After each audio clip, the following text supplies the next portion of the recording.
Ya, Assalamualaikum warahmatullahi wabarakatuh. Waalaikumsalam Waalaikumsalam warahmatullahi wabarakatuh. Kita lanjutkan materi pembahasan mengenai ya. Ini pertemuan yang keempat. Pertemuan pertama kita belajar tentang pentingnya data ya, data big data ya. Kemudian 4V ya.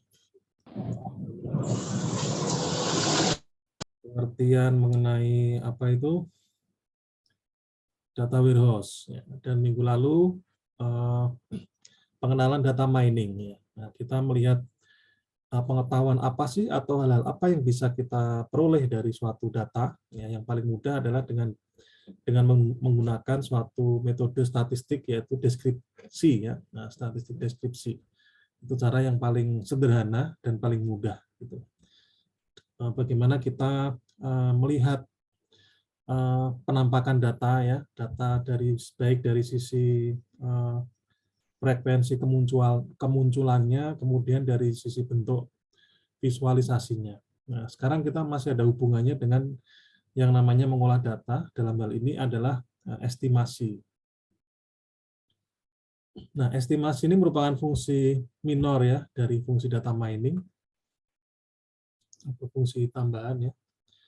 Nah, ya, kita bahas estimasi ya.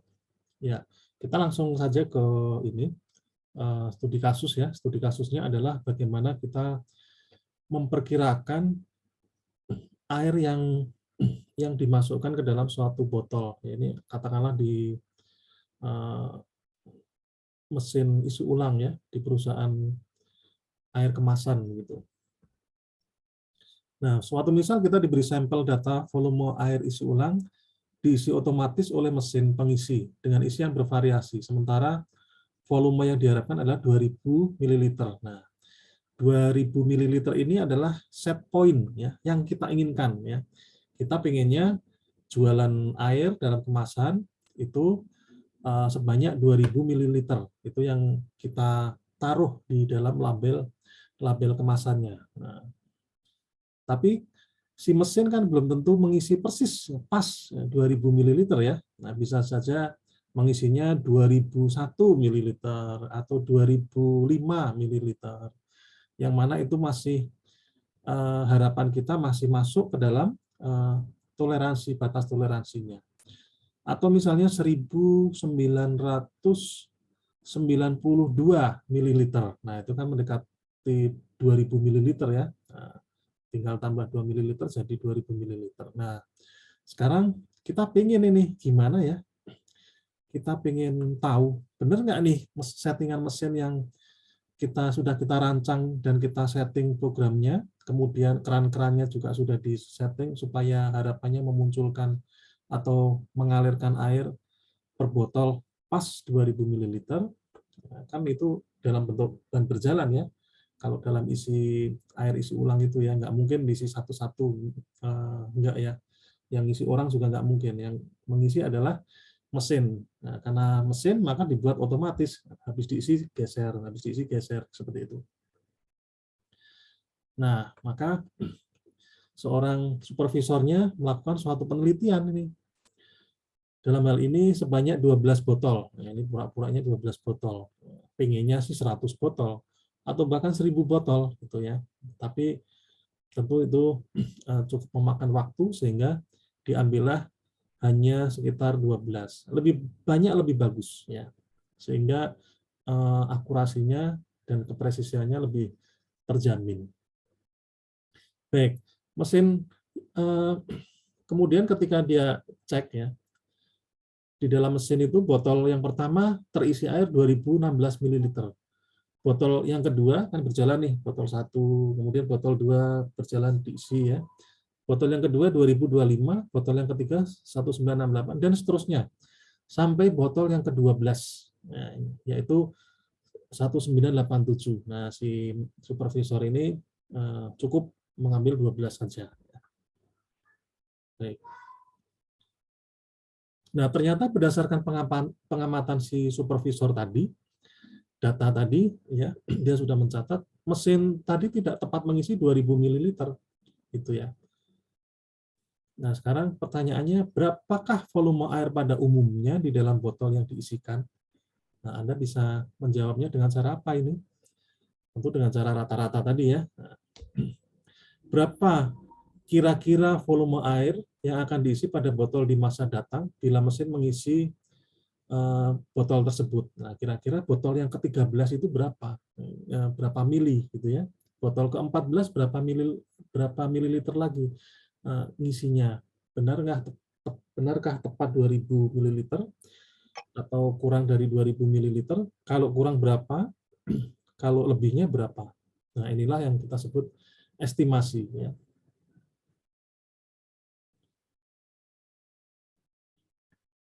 Kemudian lanjut. Nah, sebelum masuk ke materi intinya, maka ada istilah-istilah yang harus kita pahami, yaitu populasi. Nah, populasi ini objek yang diteliti. Dalam hal ini, air minum dalam botol. Ya, populasinya dalam subjek penelitian ini adalah air minum dalam botol. Sampelnya adalah cuplikan objek yang diambil untuk dijadikan penelitian. Nah, dalam hal ini sampelnya adalah 12 botol minuman. Nah, apakah harus 12?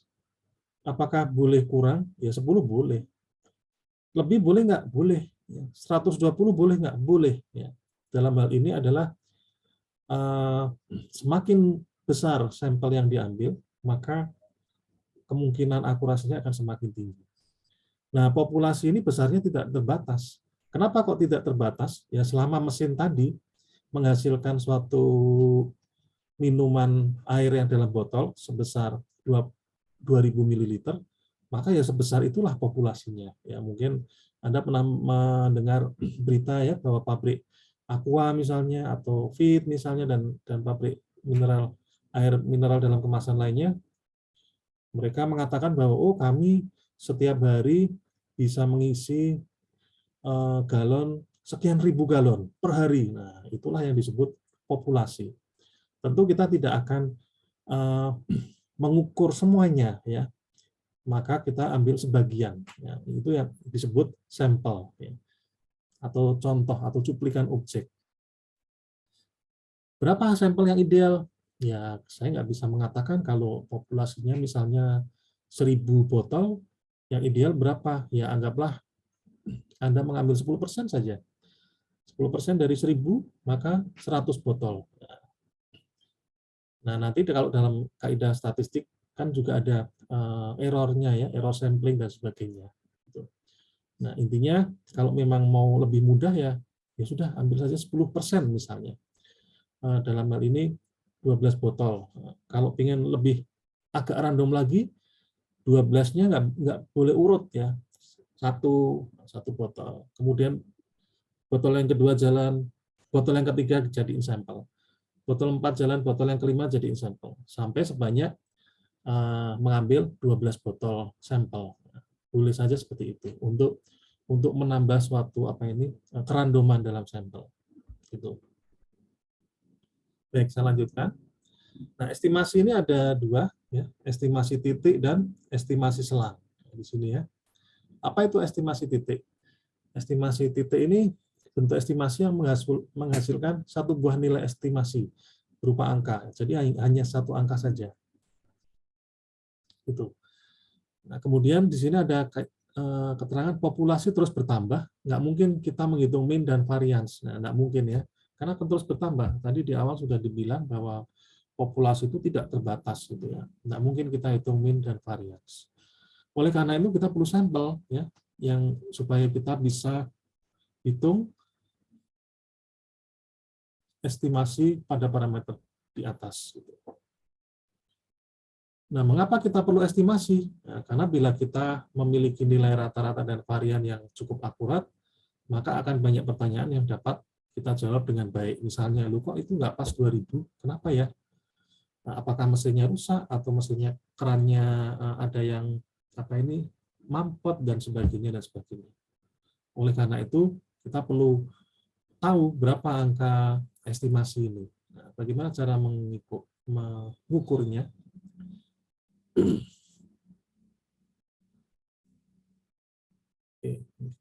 Nah, Kita hitung ya. Nomor botol sekian, ini tadi tabel yang pertama. Kemudian kita hitung dengan menggunakan Excel ya, karena ini perhitungan sederhana ya. Rata-rata sampelnya adalah penjumlahan ini dibagi banyaknya botol ya, rata-rata kan begitu ya. Yaitu 2007 ml. Oh, ternyata dari 12 botol atau 12 sampel tadi, rata-rata terisi adalah 2007. Variannya adalah 965,45 ml.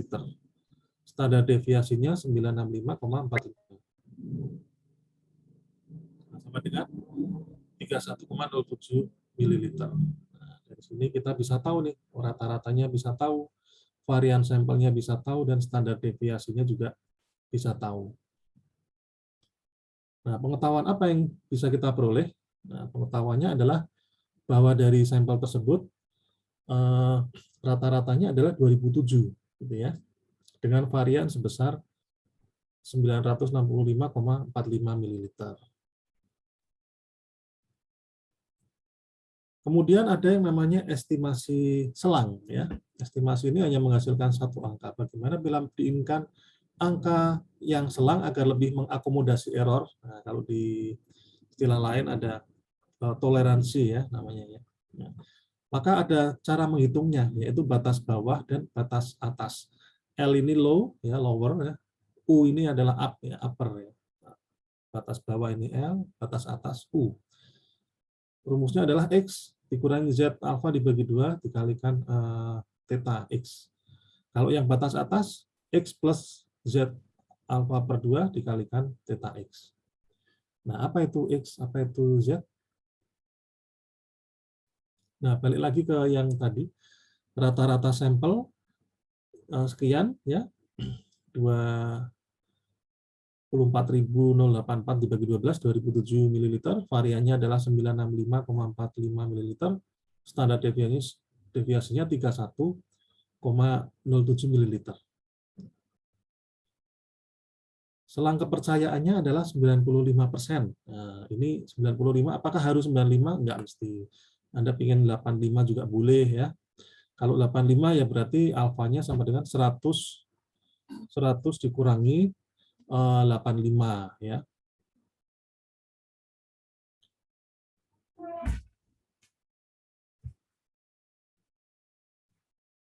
Kalau 95% ya berarti alfa sama dengan 100 dikurangi 95 sama dengan 5%. Nah, kok enggak 100%, Pak? Ya, memang Anda mau percaya 100% kan enggak ya? Nyatanya dari rata-rata saja tadi sudah melenceng dari 2000 ke 2007 ml.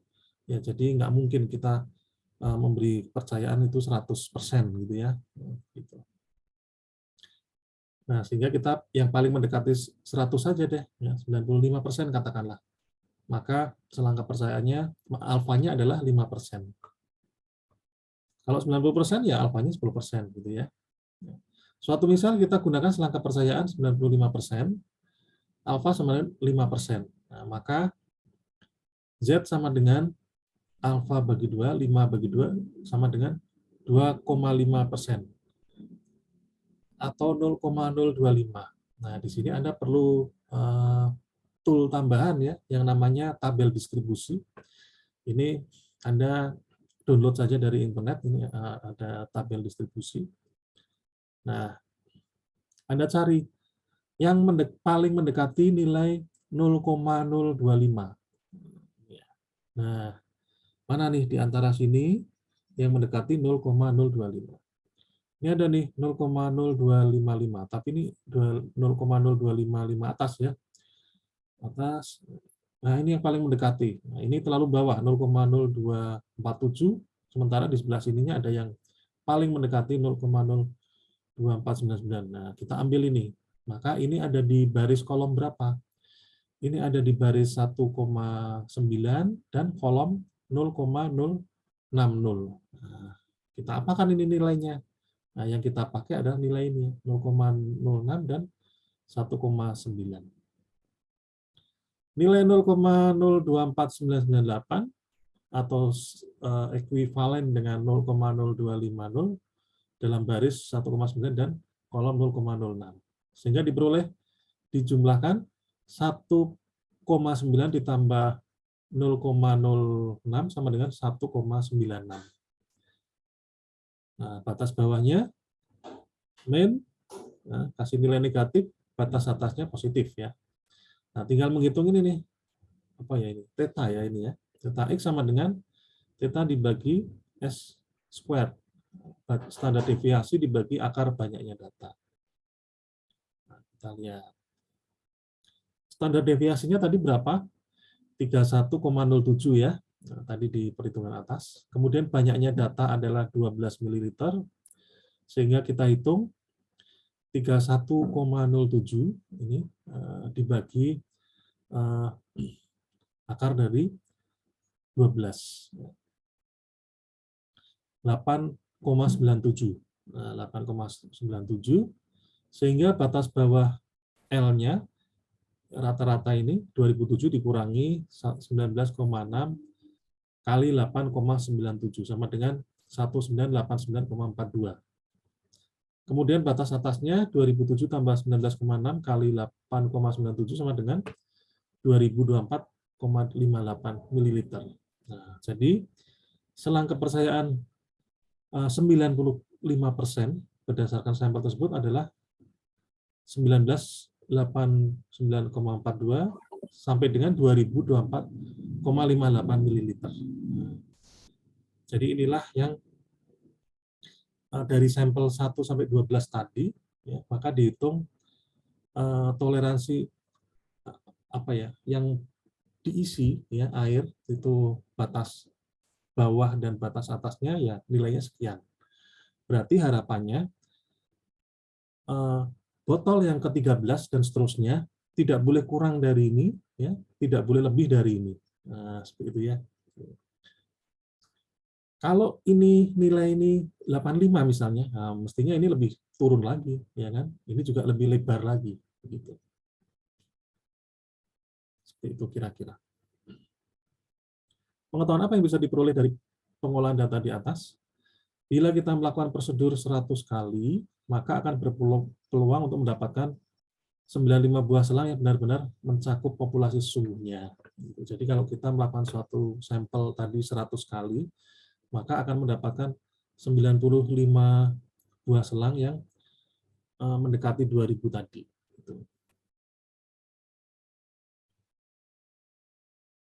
Ada pertanyaan sampai di sini? Ini ada soal ini. Nah ini. Nah ini latihan ya. Silakan dikerjakan kalau Anda ingin belajar. Sebuah bagian dari Depnaker bermaksud memperkirakan besarnya penghasilan penduduk di suatu daerah. 15 orang telah bekerja, diambil acak dan ditanya penghasilan per bulan. Hasil diperoleh adalah ini. Ini di suatu daerah ya. Pegawai satu penghasilannya 2,47 juta. Pegawai 2 1,78 juta dan seterusnya sampai 15 karyawan yang ke-15. Penghasilannya 2,005 juta. Nah, silahkan dihitung rata-rata dan varian penghasilan penduduk daerah tersebut.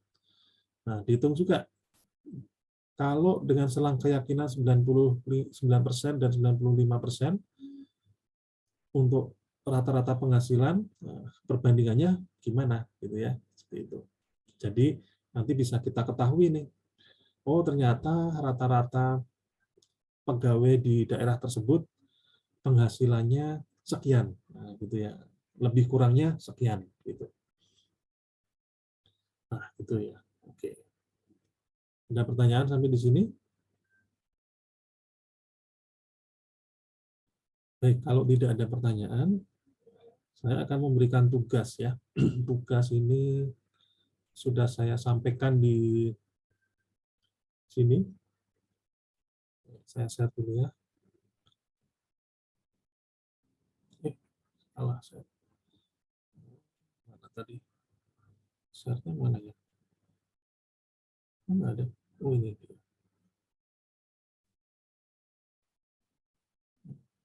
Ya, ini. Oke.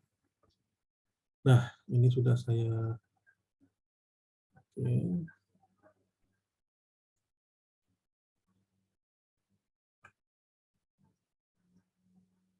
Nah, ini dia. Kelihatan ya. Soalnya terkait dengan deskripsi, ya, bukan dengan estimasi.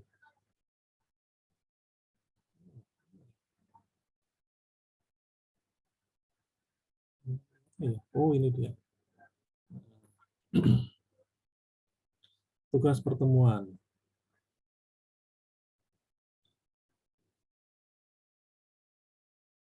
Nah, ini analisa dan olah dataset berikut dengan metode deskripsi. Ya. Deskripsi ya, bukan estimasi. Kalau yang tadi estimasi yang di modul barusan. Tapi tugasnya ini deskripsi. Ya. Buat laporan dalam bentuk makalah, dikerjakan dengan Excel atau software sejenis, terserah Anda. Mungkin Anda familiar dengan Excel, boleh. Familiar dengan Open Excel, ya silahkan. Ya. Deadline tugas minggu depan. Nah, mari kita lihat ya datasetnya ya. Datasetnya bisa Anda download di sini, ya. Big Mac Price Kaggle, atau sudah saya sampaikan linknya di sini. Anda bisa download di sini. Kalau mau melihat di Kaggle ya seperti ini. Nah, ini ya. Jadi dataset ini isinya adalah, saya buka ya,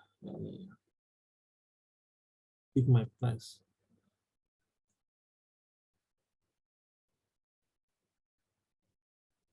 Isinya itu sebanyak sekitar 1.300 atau berapa saya lupa.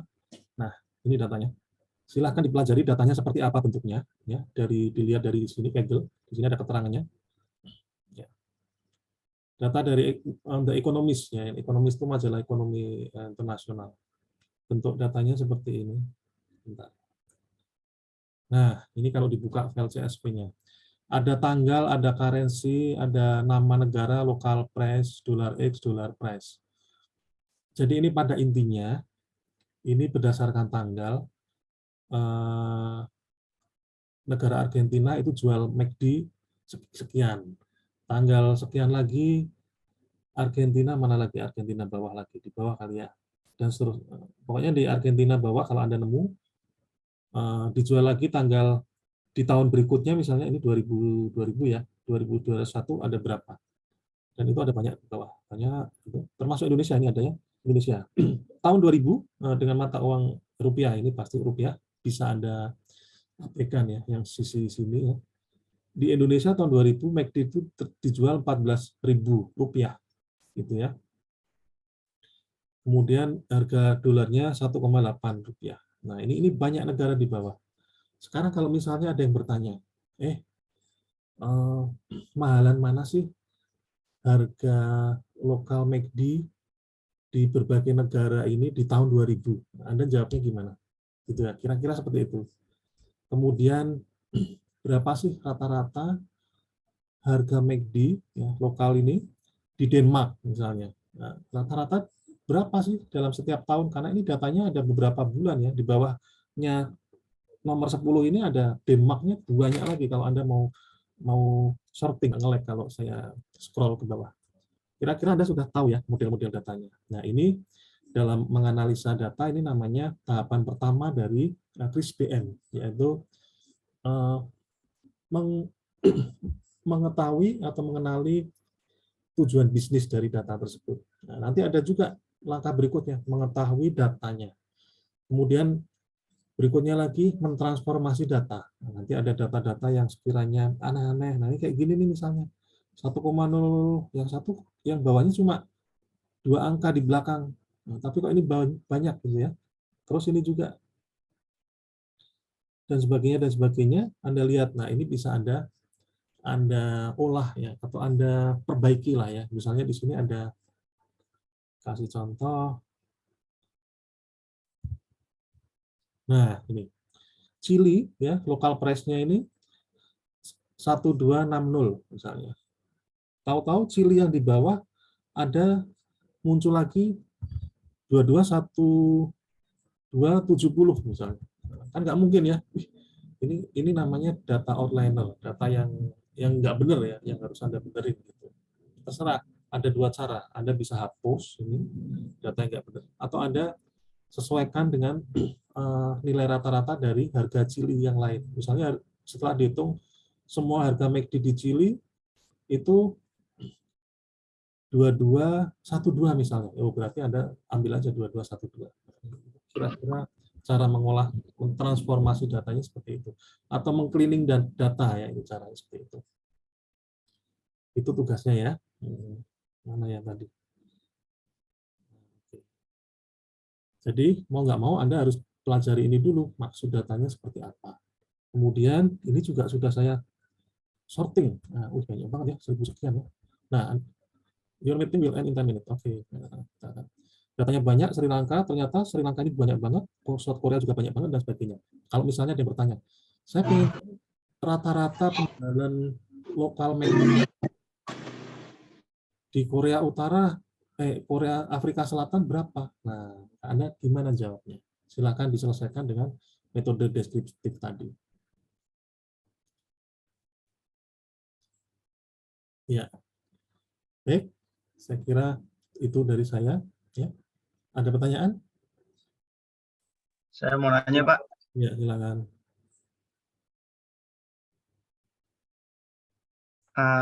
Ini untuk tugasnya hanya untuk yang deskriptif tadi atau boleh pakai visualisasi, Pak? Deskriptif dan pakai visualisasi, kan satu paket. Deskriptif kan ada visualisasinya. Dalam bentuk apa? Kemarin histogram, boleh histogram, boleh yang titik ya. Boleh. Anda mau menampilkan histogram Argentina misalnya, Argentina saja dulu ya, nanti karena ada Indonesia dan sebagainya. Ya boleh, misalnya Argentina harga rata-rata berapa, kemudian tanggal yang naik turunnya di sebelah mana, seperti itu. Gitu.